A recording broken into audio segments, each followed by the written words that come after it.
Yo, and welcome back to Dan Escapes. I hope you're all doing very well. In today's episode, we're going to be talking about my experience riding the Trek Fuel EXe. But before we get into that, the other day I was riding my Slash at Swinley Forest. I was there with Edwin and Sam. They're both on their new Super Calibers. They're full carbon, full suspension, cross-country mountain bikes. And there was me on my entry-level heavy aluminium full Slash enduro bike. It was very heavy to push around, especially on the uphills. I was struggling to keep up with them. They were sprinting off ahead and there was me chugging away. But it got me thinking, do I need to get an EMTB? So in the past, I've ridden full fat EMTBs like the Trek Rail. I've done a review on that. And then most recently I went to Coed Brennan in Wales and I managed to hire a specialized Turbo Levo. Both full fat power e-bikes, and they ascend really well. I was like overtaking people on the ascents, and when it came to steep technical stuff, it just flew through them and it was so much fun. But the only big problem with full fat e-bikes is they weigh so much. It's like 10 kilograms more on my acoustic Slash, and you really notice it when you're going downhill. When it comes to jumps, you have to really pull hard, and I found it really hard to get used to. And also, I like to use my legs as well. I don't want to be relying on the motor all the time. I want to be able to work on my leg strength and build up my muscles and work on my cardiovascular system. So, it got me thinking maybe I should try a lightweight EMTB like the Trek Fuel EXe. But before we get into that, I'm Dan and I like to escape on my bike and do other adventures. If that's something that interests you, then please do hit that like button and subscribe to my channel, as it helps a lot and I appreciate it so much. So the Trek Fuel EXe came out in late 2022, early 23, and it's kind of won a few awards since coming out. It's, really good invention, especially with the TQ motor. So the idea of it is it's a lighter weight motor, so you hardly notice it's there. When you look at the bike, you can't even tell it's an EMTB. The motor is very silent and it only produces 50 Newton meters of torque. So when you are using it, it's very quiet compared to a full fat motor, which is very loud. Also, the battery is about half the size. It comes with a 360 watt hour battery compared to, say, the full fats, which are like usually in the 600 mark. Oh, little cat's joined me. So I managed to get hold of one because the Trek store in London has a demo one. It's in a large size, and the version they have was the 9.7, which is a full carbon frame, comes with Fox 36 rhythm up front, which is 150 mil of travel, and then a Float X, which has 140 mil travel in the rear. It comes with Shimano SLX and XT, so it's a mixture of components for the drivetrain. Brakes were SRAM codes, I think, and then it came with Bontrager 29 aluminium wheels. So the bike was a large. I tend to ride a medium and I like that size. So for me, it felt a little bit big for me, but I was able to get along with it. I weighed this bike. It came in at 19 kilograms with pedals, and then you can remove the battery from the Fuel EXe, which is quite nice because it means you can then seal up the bottom where it's housed, and then you can ride the bike without any battery if you choose to, which is really cool because it means you can travel with the bike and maybe pick up or hire a battery at your other destination. I like that. And then when I weighed it without the battery, I think it came to around 17 kilograms. So the battery is close to like 2 kilograms. You can also add a range extender, which goes in the bottle holder, which gives you an extra 120 watt hours. And you can also buy a second battery. So if you are at a bike park where you're doing laps and laps and you go back to your car, you can switch out at your lunch break if you need more juice. So I chose to take this bike to the Surrey Hills. I haven't been there recently, so it's been a while since I've ridden out that way. And instead of driving like I usually do, I decided to take the train. Probably not the best idea, as road maintenance works. It takes quite a while to get there, and also you have to ride from the station, which isn't too far, but still adds a little bit of time getting to the trails and then having to get back. But when I got there, I decided to ride straight to the top of Holmby Hill. Most of the way I didn't use any assist. It wasn't until I got to the inclines towards Holmby Hill that I decided to use the assist and see what it was like. And what I noticed I was doing was turning off the assist when it became a flat pathway, and then when I got an incline I would just add 1 bar of assist, which was more than enough to get me to the top. When at the top, I decided to try out Yogurt Pot and Telegraph, both really easy trails, but What happened at the beginning was I let out some air because the pressure was too hard in the tyres. All right, so I did all those trails, so just Yogurt Park and Telegraph with a really soft front tyre. So what happened was I was trying to let some air out just to get a bit more grip because they were quite hard. And then as I did so, undid the valve cap and it pulled out the valve core, letting out all the air. Managed to plug it in before it fully deflated, so it got a little bit of squish in there, tiny squish, but the wheel's really floaty at the front now. So I'm going to try and ride back to Pease Lake, see if I can borrow someone's tools, because I don't think I brought like pliers just to get the valve core out. Once I fixed it, decided to go to the top of Pitch Hill and session some of the trails there.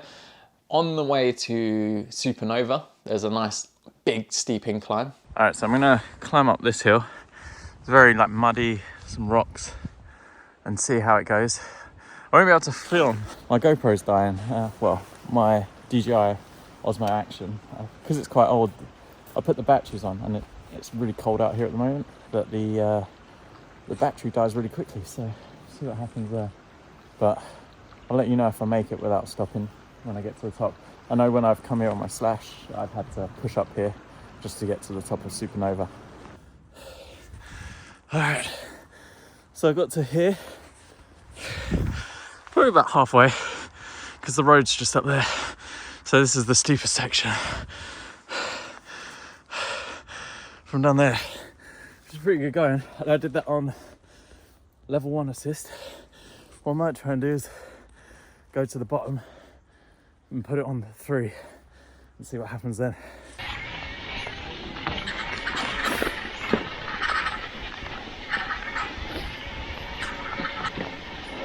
Alright, it's going up.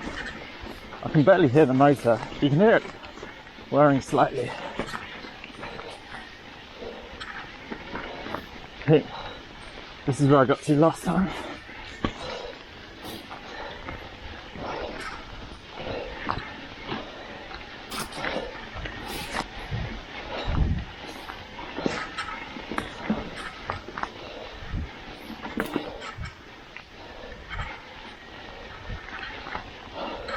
So I got to the top of that hill on level 3. So you do have to work. So it'd be interesting to see if I could have done it on number 2. Maybe on another lap. I'll see if I can do that. But yeah, let's go ride Supernova. Yeah, I'm still out of breath. So even though you've got an e-bike, you're still working out. So a lot of people complain that you don't work out a lot when you're on an e-bike. And the good thing with this is because it's not a full fat motor, it hasn't got as much power, so you still have to put the legwork in, especially on those steep climbs. So it's quite nice knowing that, you know, you've got that little bit of a push when you need it on those really steep climbs. And I think that's what this bike is designed for. It's not designed to be a full fat powered e-bike that you're going to ride with it all day long. It's designed, you turn it on when you actually need it, and when it comes to those steep punchy climbs you can rely on it and then back it off when you don't need it. So as for descending, it felt really good. What I did notice is the upgrade in suspension from my current bike, because obviously mine being entry level, it's got entry level parts. This having the Fox suspension felt really nice and plush, and I felt really planted on the ground. So I had to put a little bit more effort when it came to jumps, and I was casing a lot of them. I don't know if that's because I haven't been on the bike for a while, mainly mountain biking, so my technique wasn't there. I did notice it was a little bit heavier to push around, especially because I was riding it without the assist when I was doing all the downhill trails. What I did love about riding this bike was getting to the top of the trails. I was able to only use 1 bar of assist, and I didn't feel like I lost a lot of human energy, and I wasn't super tired at the end of the day, which when I'm on my slash, all the climbing and, you know, even the descending, it just adds up, and I get really fatigued and tired, and sometimes I get like migrainous and headachy. So it was nice having that little boost of power just to help me. So I rode it for the whole day, rode from the station to the trails, did quite a few ascents and descents, and then rode back to the station, then rode from station in London to my place. And at the end of the day, I had about 70% of the battery left. So it shows you I didn't really use too much of it. If I was trying to keep up with people who are on full fat e-bikes, I would probably drain the battery within half a day. So that's something to bear in mind. This isn't a bike that can keep up with those big guns. You know, it's something that, okay, I'm having a bit of trouble with the hills. I need that little bit of a push and assist, and it kind of gives you a little bit more energy to keep going throughout the day. And that's the way you got to look at this bike. You know, if you wanted to and you're parked up, so if I drove to Pease Lake and then I had a spare battery in the car, you know, have it in full power assist the whole day and then change the battery. You could even buy 3 if you wanted to, so you could keep going as much as you want. But yeah, that was my day with the Fuel EXe. I would absolutely love to take this to a bike park, somewhere like Brogate, where you have to ride to the top and then descend. And it'd be interesting to see how many laps I can get in, because I know I love to ride to the top. I don't like to push up if I can, and just so I'm working my leg muscles. So it'd be interesting to see how many laps and how tired I feel at the end of the day there. And that brings me on to the question, would I buy the Fuel EXe? 100% I would. I would have it right now here with me and I'd be riding it all the time. But if it wasn't for the money, you know, the entry level one, which is an aluminium frame with basic parts, comes in at £5,000. And then, you know, for me personally, I'd want to upgrade all those parts. So upgrading the suspension, the brakes, drivetrain, you know, you're looking a lot more on top. The one that I was riding, the 9.7, comes in around the £7,000 mark. So it is quite an expensive game. It's really hard to justify spending that amount of money, but it is 100% worth it because I loved riding the bike. It felt so good going up the hills. I'm really torn. But at the same time, I live in a flat in London. I've only got space for one MTB, and I know in my mind I still want the Slash or an acoustic one, just so that it's got a bit more beefy suspension. I can take it to bike parks where there's an uplift, or fly with it to Whistler or Morzine. That's the dream.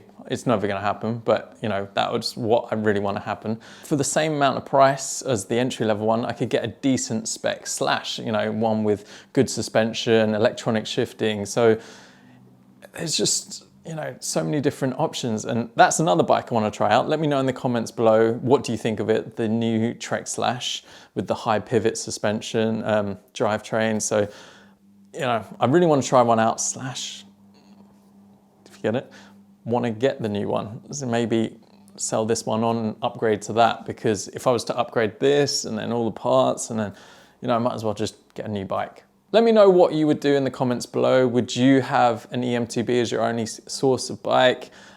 Is the Fuel EXe the best option out there, especially as I prefer it over the full fat power ones? Yeah, just so many different options out there. Should I upgrade the suspension on this? That would probably be worth it and cheaper than buying a new bike. I don't know. What are your thoughts? Let me know in the comments below. That's it for today's episode. If you enjoyed it, please do give it a thumbs up and subscribe to my channel, as it helps a lot and I appreciate it so much. Hope you're all staying safe, staying positive, having fun. I shall see you in the next one.